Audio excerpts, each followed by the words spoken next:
Romanos 8:36 em diante. A palavra de Deus diz assim: como está escrito, por amor de ti somos entregues à morte o dia todo, fomos considerados como ovelhas para o matadouro. Em todas estas coisas, porém, somos mais que vencedores, por meio daquele que nos amou. Porque estou bem certo de que nem a morte, nem a vida, nem os anjos, nem os principados, nem as coisas do presente, nem do porvir, nem poderes, nem altura, nem profundidade, nem qualquer outra criatura poderá separar-nos do amor de Deus que está em Cristo Jesus, o nosso Senhor. Até aqui. Senhor nosso Deus, a palavra, ela toma vida em nossos corações quando nós fazemos uso dessa palavra. Ouvir a palavra, saber da palavra, não é tudo que pode acontecer, mas principalmente, ó Deus, colocar em prática esta palavra na nossa vida. É o que nós te pedimos nessa noite, que o que vamos ouvir se torne a prática, ó Pai, da nossa vida, do nosso dia a dia, do trato com as pessoas, ó Deus, do caminhar juntamente com Cristo, e não apenas o ouvir, mas o fazer e o realizar. É o que nós te pedimos em nome de Jesus. Todo o povo de Deus diga amém, aleluia. Você pode tomar o seu lugar. Esse texto é muito conhecido de todos nós, daqueles que já têm algum conhecimento da palavra de Deus.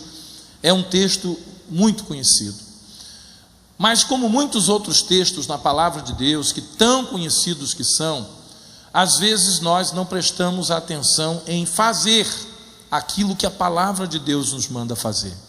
Ou seja, ouvir, eu já sei, eu conheço o texto, mas quando eu olho essa atitude do apóstolo Paulo, levando para dentro do contexto que ele vivia, das lutas que ele passava, das necessidades que ele passava, das angústias, como ele mesmo disse, são temores por dentro e perigos por fora.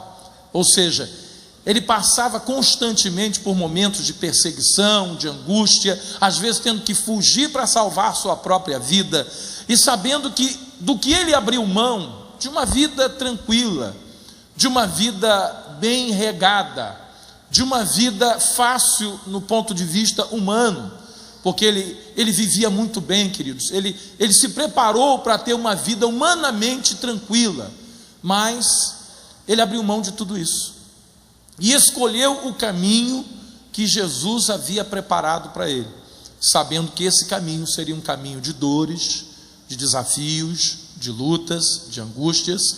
Mas eu me alegro quando ouço deste homem dizer: somos mais do que vencedores por meio daquele que nos amou. Ou seja, em todas estas coisas, porém, ou seja, esse porém aqui, queridos, é uma separação entre as outras coisas e o começo do querer da vontade de Deus na nossa vida.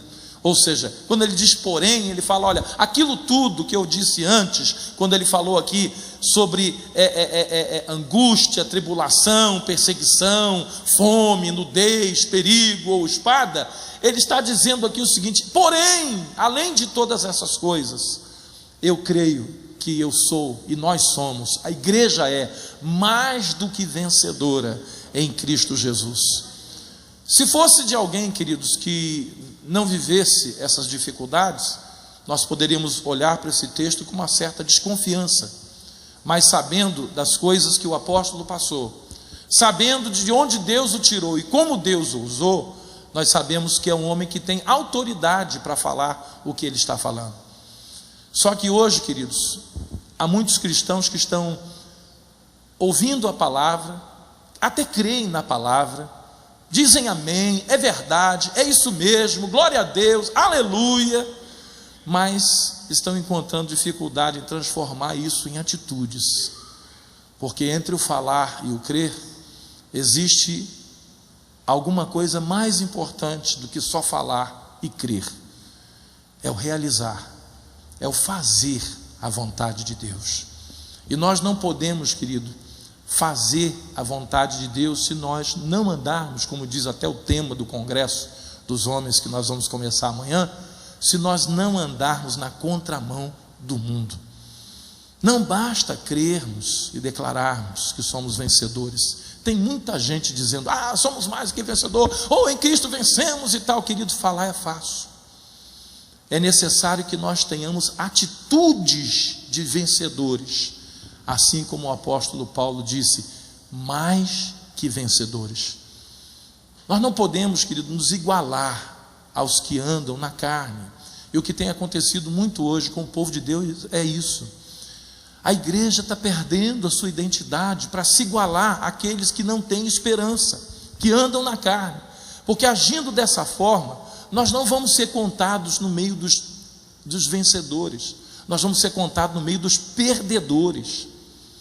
Em meio à grande crise espiritual e moral, às vezes nós precisamos fazer algo que ninguém está fazendo, algo que não é comum as pessoas fazerem, como por exemplo, ao que Josué fez, quando ele percebeu que a nação de Israel, apesar de tudo que Deus havia feito, continuavam ainda apegados àqueles deuses que eles trouxeram lá do Egito.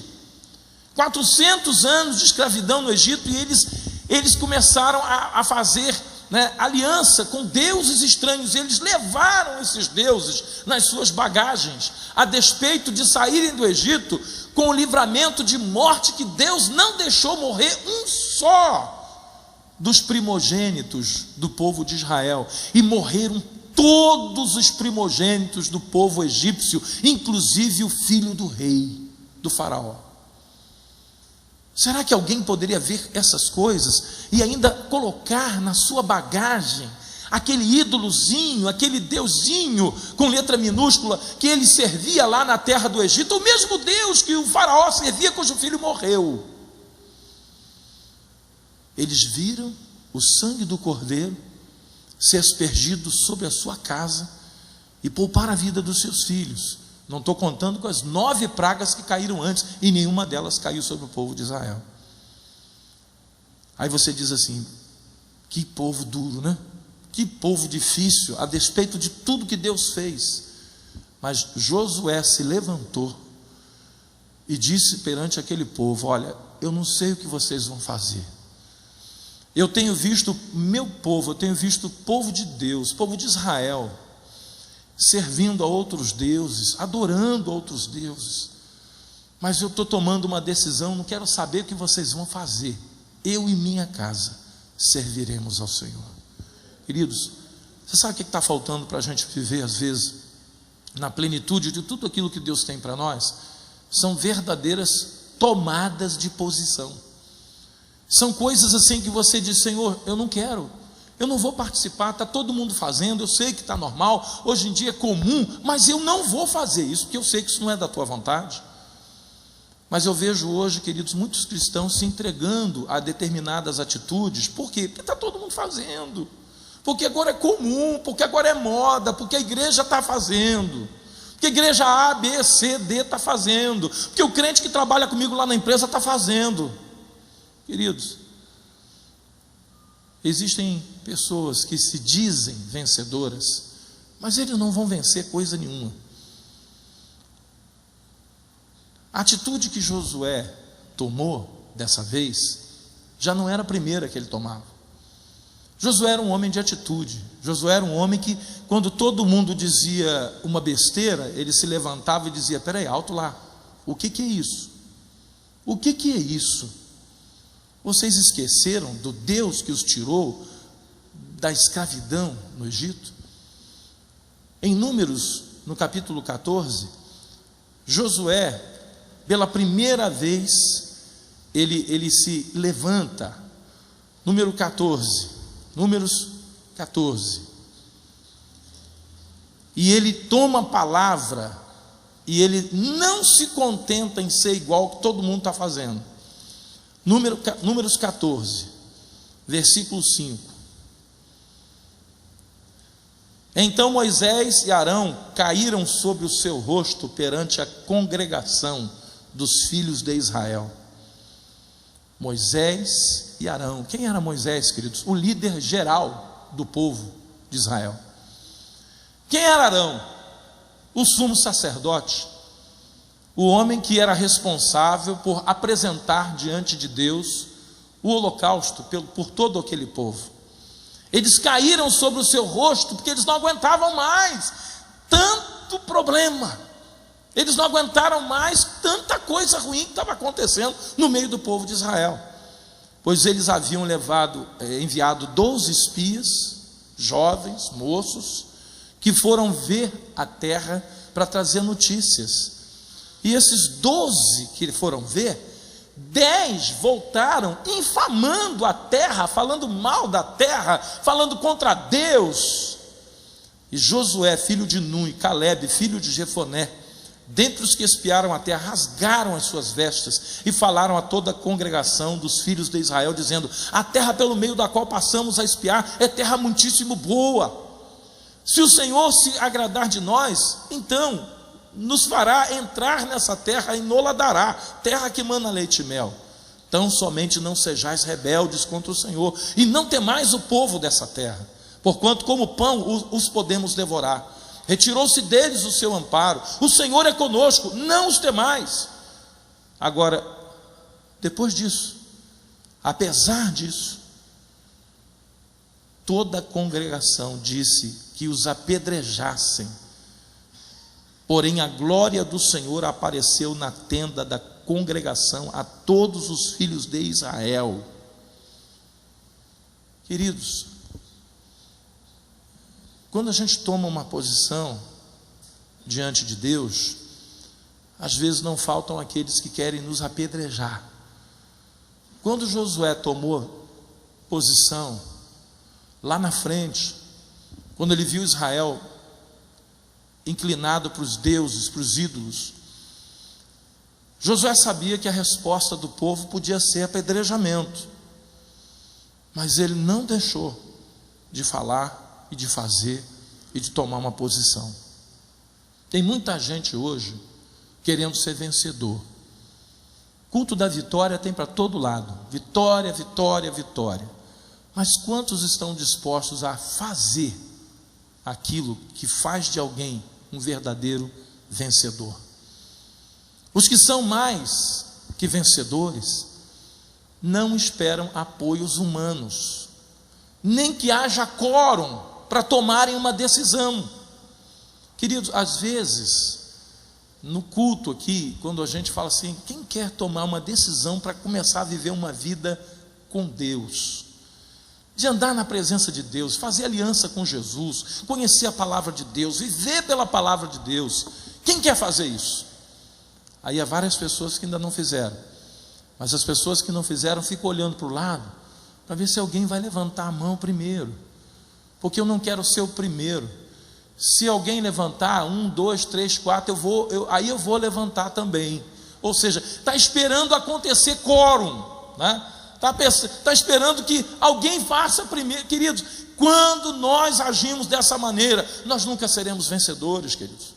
Sabe quem são os verdadeiros vencedores? São aqueles que levantam a mão primeiro, são aqueles que não querem nem saber quem está do lado, quem está na frente, quem está atrás.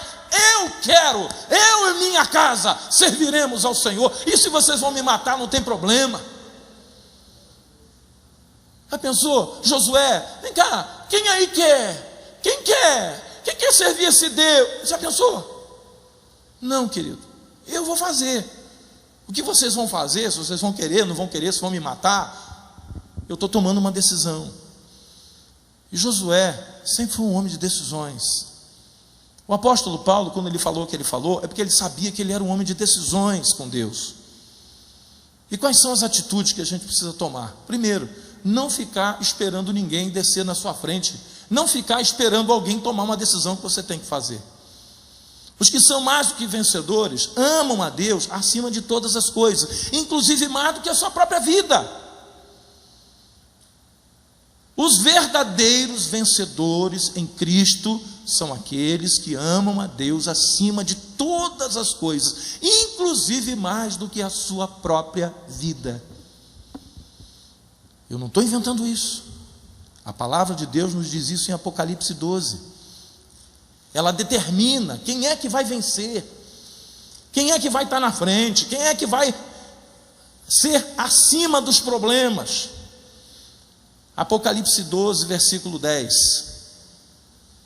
Então ouvi grande voz do céu proclamando: agora veio a salvação, o poder, o reino do nosso Senhor, do nosso Deus, e a autoridade do seu Cristo, pois foi expulso o acusador de nossos irmãos, o mesmo que os acusa de dia e de noite diante do nosso Deus. Eles, pois, o venceram por causa do sangue do Cordeiro e por causa da palavra e do testemunho que deram, e mesmo em face da morte não amaram a própria vida.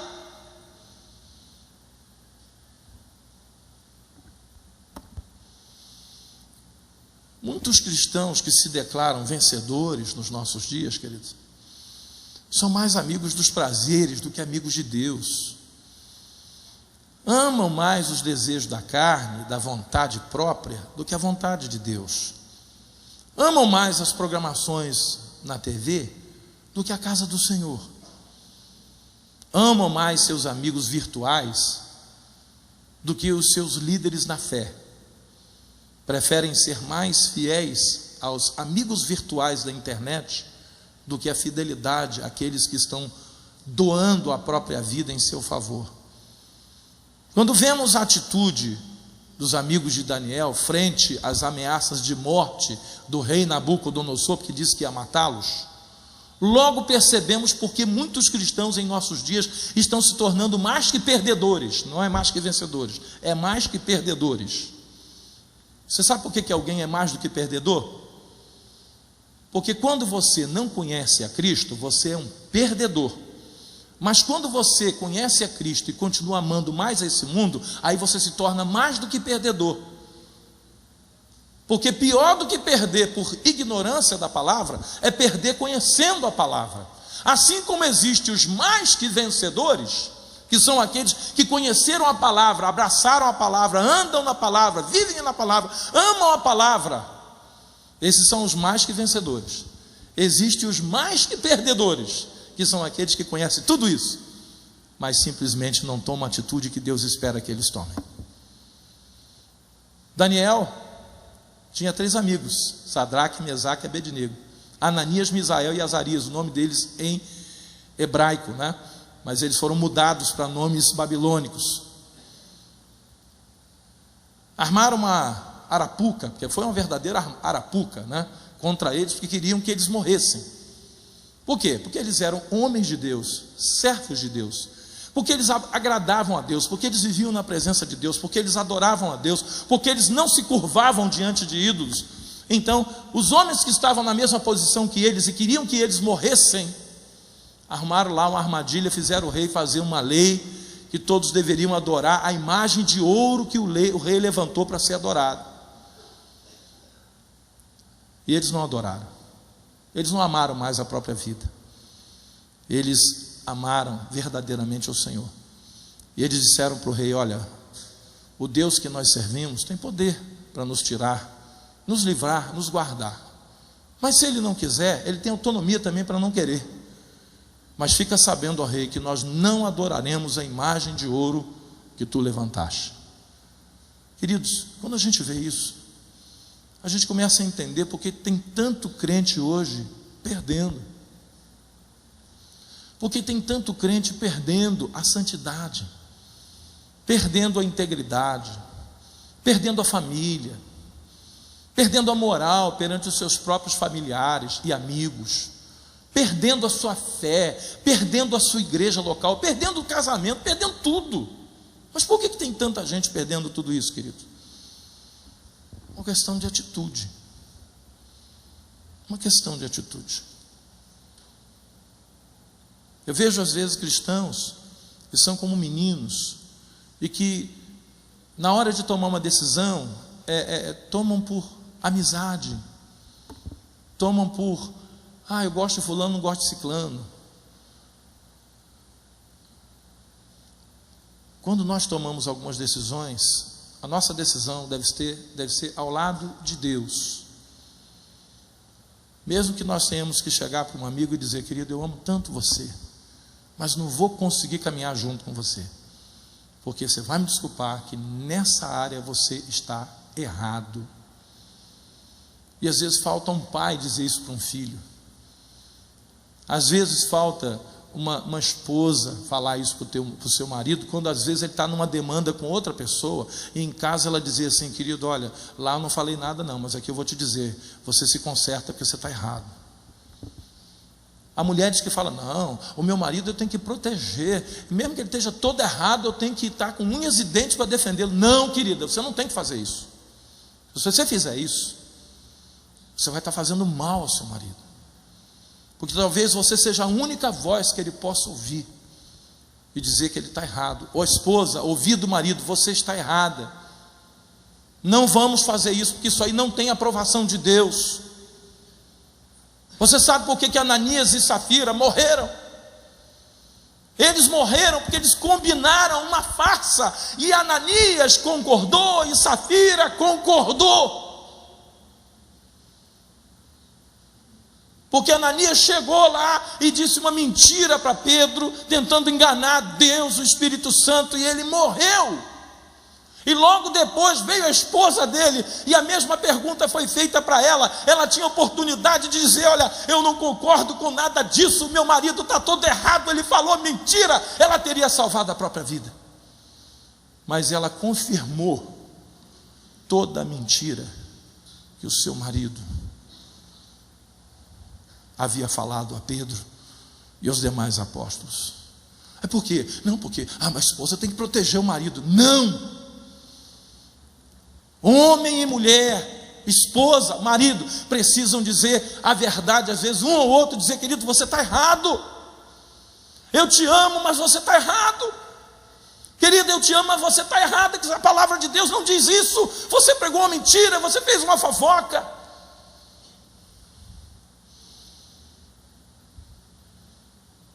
Quantos amigos você acha que Josué tinha no meio do povo de Deus, quando ele falou o que ele falou? Com certeza alguns. Mas nessa hora ele disse: olha, aqui não se trata de amigo, a minha decisão é pelo Senhor, eu e minha casa serviremos ao Senhor.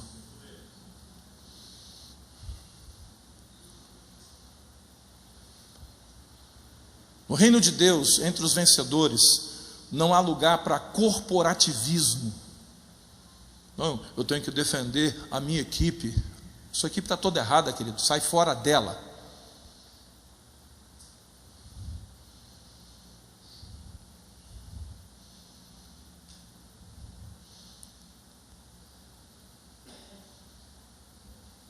Daniel teve que tomar decisões, por isso ele se tornou um homem vitorioso.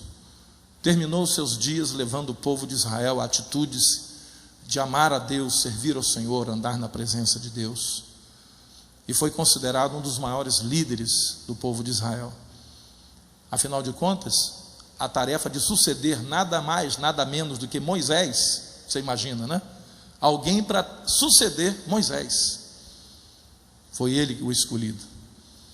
Os verdadeiros vencedores, dos quais nos falou o apóstolo Paulo aos Romanos, são aqueles que andam pela fé e são impulsionados por uma viva esperança. Anda pela fé, e o que te leva para frente é uma viva esperança, mesmo quando enfrentam grandes provações. O apóstolo Pedro, escrevendo a sua epístola, Pedro capítulo 1, primeira epístola de Pedro, no capítulo 1, versículo 3,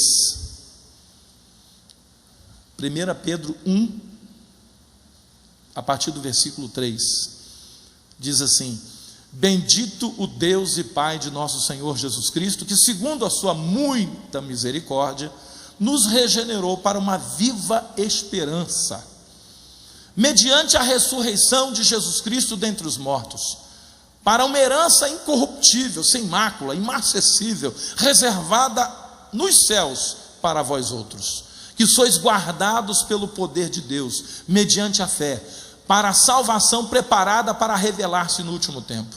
Nisso exultais, embora que no presente, por breve tempo, se necessário, sejais contristados por várias provações, para que, uma vez confirmado o valor da vossa fé, muito mais preciosa do que o ouro perecível, mesmo apurado pelo fogo, redunde em louvor, glória e honra na revelação de Jesus Cristo, a quem, não havendo visto a mais, no qual, não vendo agora, mas crendo, exultais com alegria indizível e cheia de glória, obtendo o fim a vossa fé, a salvação da vossa alma.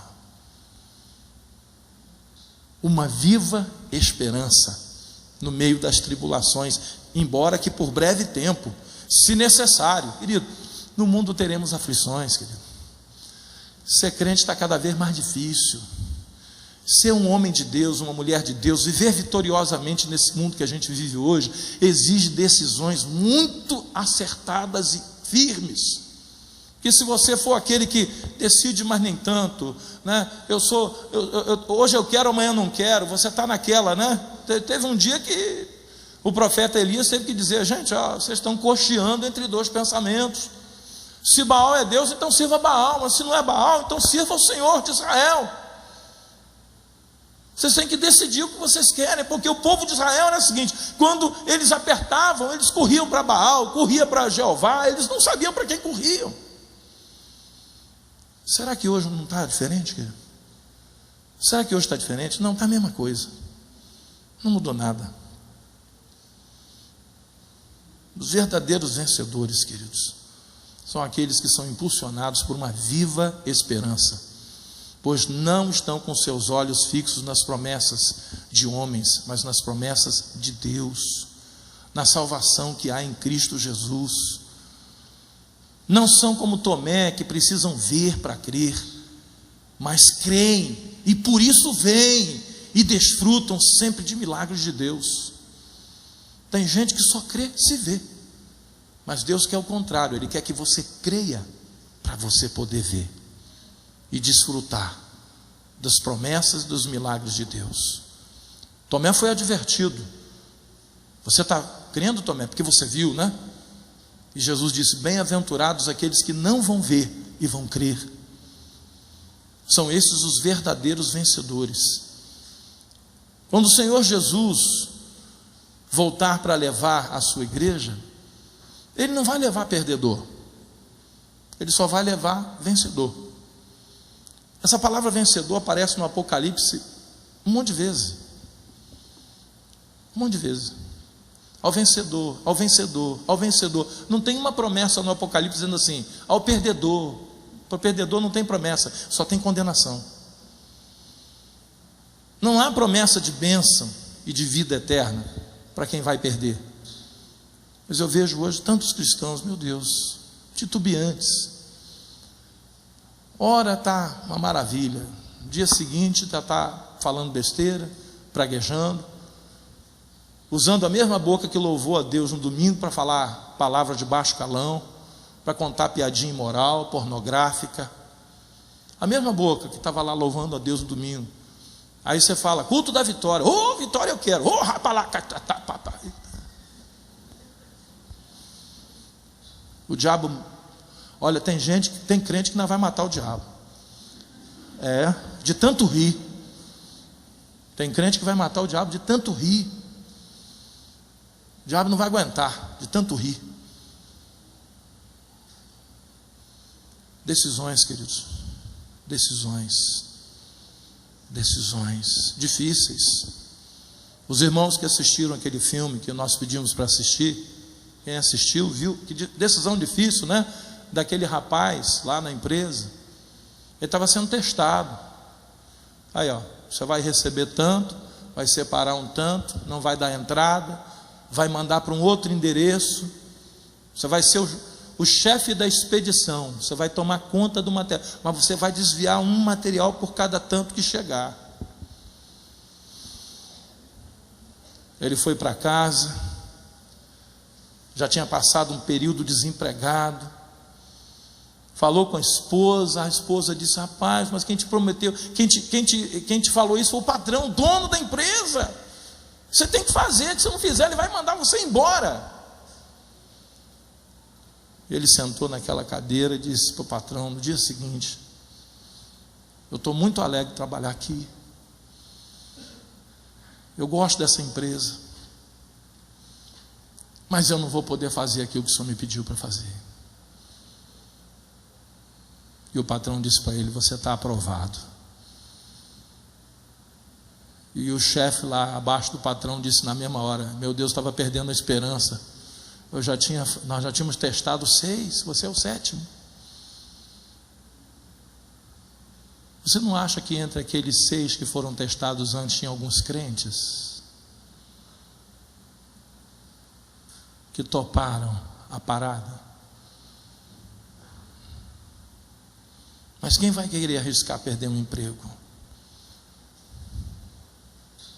Eu vou refazer essa frase: quem vai querer arriscar perder a bênção de Deus?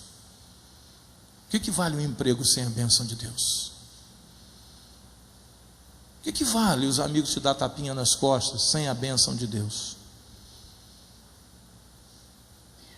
Porque quando Deus retira a sua mão, e a única mão que fica presente é a nossa mão, queridos, não pode nos livrar, mas a mão de Deus pode.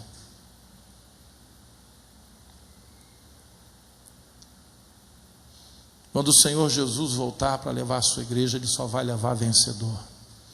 Não há esperança nem bênçãos eternas para aqueles que vão perder.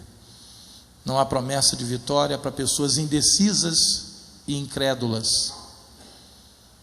Nossas palavras precisam ser acompanhadas de atitude de fé e obediência à palavra de Deus. Nosso Deus deu o seu Filho para que pudéssemos vencer e nos tornássemos mais que vencedores. Como Jesus, o cavaleiro do cavalo branco, lá em Apocalipse diz: ele vem vencendo e para vencer. Essa é a atitude do cavaleiro do cavalo branco. Nós precisamos parar, queridos, de agir como se nós fôssemos perdedores. Parar de agir como se fôssemos derrotados. Andar pela fé, viver pela fé. Pois aquele que nos guarda é muito mais poderoso do que aquele que se levanta contra nós. Muito mais poderoso. Muito mais poderoso. Nós vamos tomar atitudes que vão fazer com que nós estejamos entre os vencedores. Nos decidir por tudo aquilo que agrada o coração de Deus. Fazer pergunta para Deus: Senhor, isso agrada o teu coração? Isso é tua vontade para a minha vida? Vencer o mal com o bem. A palavra de Deus manda a gente fazer isso, né? Vencer o mal com o bem. Quando a gente paga o mal por mal, nós estamos sendo perdedores, porque nós estamos usando as armas do nosso inimigo. Como é que Satanás age? Com o mal. Como é que o crente age? Com o bem. E quando o crente passa a usar com o mal, passa a lutar com o mal, usar as armas do mal para lutar, ele passa a ser seguidor do diabo. Se somos seguidores de Deus, as nossas armas são poderosas em Deus para destruir fortalezas. Agora, quando as nossas armas são a mentira, a fofoca, a mágoa, o ressentimento, aquela palavra de rancor no coração, perdoar, pois a mágoa e o ódio são as armas de quem vai perder. Satanás vai passar a vida toda odiando e no final ele vai perder. Viver para servir a Deus e glorificá-lo na nossa vida, de verdade mesmo. Senhor, minha vida é para a tua glória, minha vida é para te louvar, minha vida é para fazer o que agrada a ti. Mas e se eu tiver que passar por um aperto? Pedro já falou que vamos passar, embora que por breve tempo, se necessário for, sejamos contristados. Mas aqueles que choram porque estão fazendo a vontade de Deus, a Bíblia diz que serão consolados. Você sabe qual é o pior choro, querido? É aquele que você chora e Deus não te consola. Sabe qual é o pior choro? É aquele do remorso. É aquele choro, sabe, de que você dizer: Deus, eu sei que eu estou sem poder te falar nada. Agora, quando você é injustiçado, quando você é perseguido, quando você é caluniado por fazer aquilo que é agradável a Deus, quando você chora, o bálsamo do Espírito Santo é derramado sobre você. E a palavra de Deus te lembra que assim também perseguiram os homens de Deus do passado, que quiseram viver uma vida agradável a Deus, que sofrimentos iguais aos nossos estão se cumprindo em toda a nossa irmandade espalhada pela terra. Mas a Bíblia diz: não sofra, porém, entre vós, nenhum como malfeitor, como ladrão, como mentiroso, como fofoqueiro. Não sofra como alguém que se intromete nos negócios do outro, porque se vocês sofrerem dessa maneira, esse sofrimento não vai trazer nada de bom para a sua vida. Nós não podemos, querido, desperdiçar as oportunidades. Na quinta-feira passada, quem esteve aqui, lembra que eu falei que a nossa vida é curta, nós temos oportunidades que Deus nos dá, e a gente não pode desperdiçar. Oportunidade com os nossos filhos, oportunidade como pessoas de Deus, oportunidade para glorificar a Deus, oportunidade para crescer na fé, oportunidade para conhecer a palavra de Deus. Deus nos dá oportunidades. Se a gente dispensa tudo isso, nós passamos a vida como um sopro, como diz a palavra de Deus, somos como flor do campo, que hoje floresce, está bonita, amanhã só serve para ser lançada no fogo.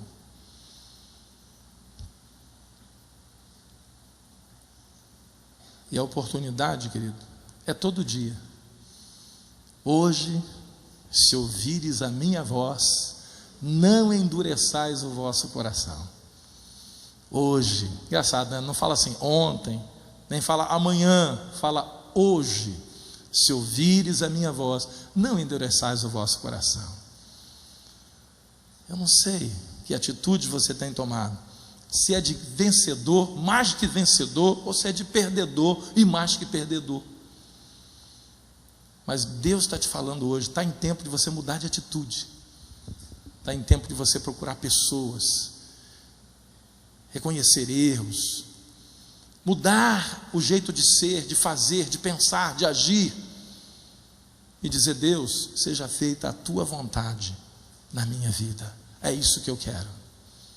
Talvez essa semana você fez alguma coisa, e depois que fez, você disse: ah, meu Deus, não podia ter feito isso, fiz errado. Há duas diferenças entre o arrependimento e o remorso.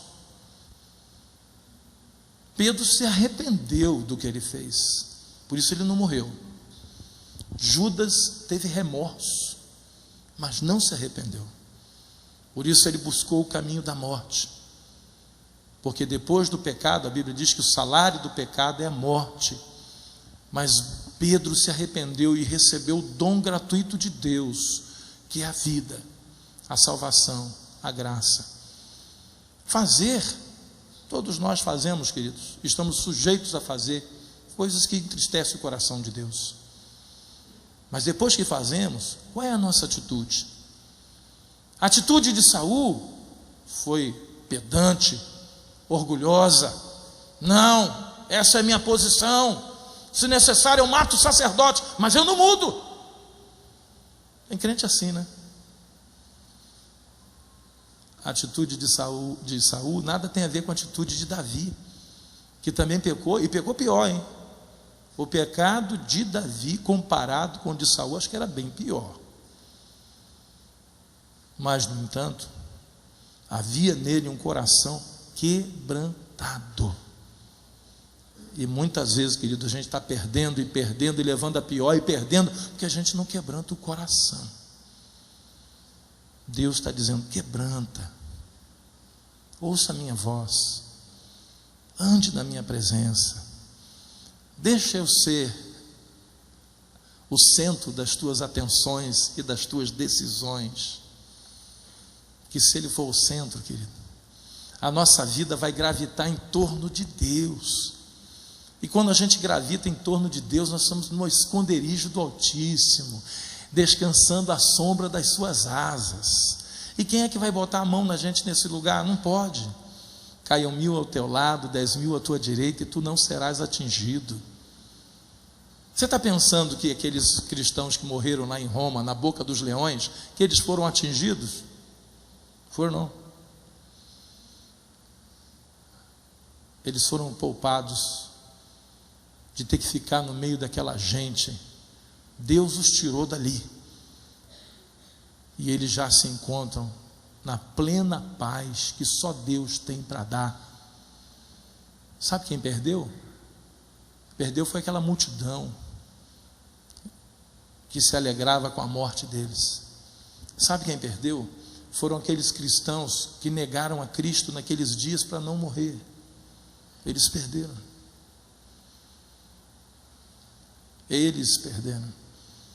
Mas naquelas arenas ali estavam os verdadeiros vencedores. Você sabe o que intrigava aquele povo que assistia aquele espetáculo? Você sabe o que intrigava os Césares? Eles não conseguiam entender isso. Isso fazia mal para eles. Eles não entendiam isso. Como que eles, naquela situação, tinham um sorriso nos lábios que eles não entendiam. Eles não entendiam. Alguns daqueles homens que estavam na arquibancada vendo o espetáculo, eles olhavam e diziam: eu não tenho essa alegria. Eu vim aqui buscar um pouco de alegria, mas eu não tenho essa alegria. Há muitos cristãos hoje, queridos, indo para a igreja, mas não tem alegria. Você acha que isso é coisa de vencedor? Não é. Pergunta para Deus: Senhor, por que eu não tenho alegria? Onde é que eu estou errando? Será que as minhas decisões estão me trazendo melancolia e eu não sei? Pergunta para Deus, porque Ele vai te responder. Agora, cuidado, hein, que quando Deus responde, Ele fala a verdade. Ele não vai engambelar você. Ele não vai dizer: não, meu filho, fica bem assim que você está mal, mas está bom. Não. Ele vai dizer onde você está mal. E o Espírito Santo de Deus vai te conduzir à verdade e vai te dizer: muda, meu filho, porque eu quero te fazer mais do que vencedor. E é por isso que nós vamos pedir a Deus nessa noite, orar. Você está se sentindo um vencedor? Está bem? A coisa está bem? Você está na plenitude de Deus? Glorifica a Deus por isso. Mas se você não está sentindo, não se acomoda. Persegue. Davi, quando ele perdeu a alegria, quando ele perdeu a paz, quando ele perdeu a vontade de louvar a Deus, ele foi para a presença de Deus e disse: Senhor, não me repulses da tua presença, não afastes de mim o teu Santo Espírito. Senhor, eu não posso viver sem ti. Tem crente que já não sente a presença de Deus há muito tempo e está numa boa. Numa boa. Ah, Deus sabe. Lógico, Deus sabe de tudo.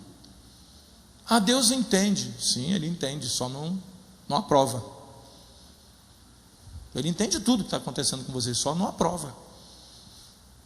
E quando a gente não tem a aprovação de Deus, não tem alegria, não tem paz. E é por essa alegria, por essa paz, por essa vitória que Paulo falou, mais que vencedor, é que nós vamos orar nessa noite. Vamos ficar de pé.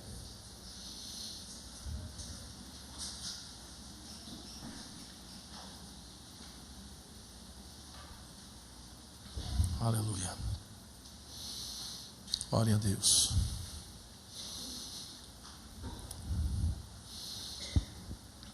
Ninguém conhece mais o coração do homem do que o próprio homem e o nosso Deus. Nós podemos esconder muita coisa de muita gente, mas nós não conseguimos nos esconder de Deus. Adão tentou fazer isso, se esconder de Deus. Ele descobriu logo que ele não conseguia fazer isso.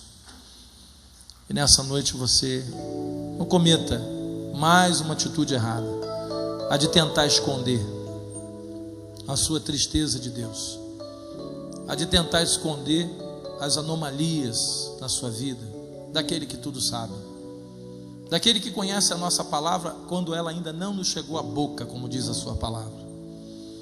Por isso, Pai, nessa noite nós possamos olhar para Ti como verdadeiramente Tu és o Deus da nossa salvação. A única forma que nós temos de reconhecer de quem somos, para quem vivemos, com quem temos aliança e para quem estamos indo. Senhor nosso Deus, que nessa noite haja uma tomada de posição, como fez Josué, como fez, ó Deus, Ananias, Misael e Azarias, servos de Deus, sabendo que poderiam ter morrido naquela fornalha. Como fizeram tantos outros homens na Tua palavra que, quando impelidos a uma decisão, preferiram agradar a Deus, preferiram estar na presença de Deus. Pai querido, que nessa noite aqui nós estejamos entre vencedores, entre mais que vencedores, entre homens e mulheres que têm pago um preço para não fazer aquilo que entristece o Teu coração, Pai. Deus amado, nós oramos, Pai, porque esta igreja tem promessa Tua desde o seu nascedouro. Pai querido, quando nós começamos a dar os primeiros passos como igreja, em meio a tantas lutas, a Tua palavra sempre nos exortou a confiar em Ti, a prevalecer sobre aquelas circunstâncias. A Tua palavra, ó Deus, não é de hoje que ela nos fala: prossiga, prossiga para o alvo, para o prêmio da soberana vocação de Deus, em Cristo Jesus, o nosso Senhor. Pai querido, há irmãos aqui pensando em parar, em desistir, ó Deus, do casamento, desistir da fé, desistir, ó Deus, dos irmãos, da família de Deus, da igreja local. Há pessoas pensando em desistir do seu dom, do ministério, do trabalho na Tua obra. Pai querido, não são os que desistem que vão vencer. Os que vão vencer são os que prosseguem para o alvo, para o prêmio. Pai querido, que nessa noite Tu estejas reerguendo dos monturos aqueles, ó Deus, que o diabo pensou que tinha derrubado para nunca mais levantar. Que Tu possas reerguer, ó Deus, do cascalho a nossa vida, para que o Teu nome seja glorificado, Pai, a despeito de todas as nossas lutas, perseguições, agrúrias, ansiedades. Oh Deus, nada nem ninguém poderá nos separar do Teu amor. A promessa é Tua. Nós entramos com a fé, mas a promessa é Tua, e a Tua palavra não falha, não muda. A Tua palavra não vai deixar de se cumprir, ou para nos abençoar, ou para condenar aqueles que não creram. A Tua palavra vai se cumprir. Por isso, Pai, nesta noite restaura, Senhor, a vida daqueles que estão vivendo dias difíceis. Restaura a vida daqueles que estão vivendo dias de aperto, em que o diabo está tentando dizer para eles: ó, não vá, porque você não vai conseguir, acabou, você não tem mais saída. Essa palavra é do diabo, nós recusamos essa palavra. Tudo podemos naquele que nos fortalece. A última palavra é do lábio de Deus, não é Satanás que vai dar a última palavra. Por isso, Pai, nós cremos nas Tuas promessas e vamos tomar atitudes de quem sabe o que é ser um vencedor. Vamos tomar atitudes, ó Deus, contra o mundo, contra o pecado, contra a vaidade, contra a mentira, contra a perversidade. Vamos tomar atitudes, ó Deus, a favor do Teu coração, no nosso coração. Abençoa, Deus, esses irmãos que hoje já sabem o que fazer, mas que amanhã terão que fazer e tomar atitudes do que ouviram hoje aqui. Que essas atitudes, ó Deus, tragam vitória para a vida do Teu povo, Senhor. É o que nós Te pedimos,